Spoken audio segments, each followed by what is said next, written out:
আল্লাহ তাআলা পবিত্র কোরআনে বলেছেন হামিম আশ-শিজা ইন্নাল্লাযীনা ক্বালু রাব্বুনাল্লাহ সুম্মা ইসতাকামু তাতানাজ্জালু আলাইহিমুল মালায়েকা।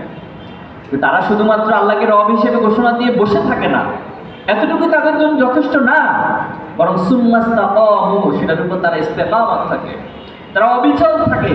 তারা তাদের জীবনের একটা মুহূর্তের জন্য ভুলে যায় না তারা তো আল্লাহর গোলাম, তারা তো মহান রবের গোলাম, এটা তারা একটা সেকেন্ডের জন্য ভুলে যায় না, এবং সেটার উপর তারা ইস্তেকামত থাকে। কতদিন?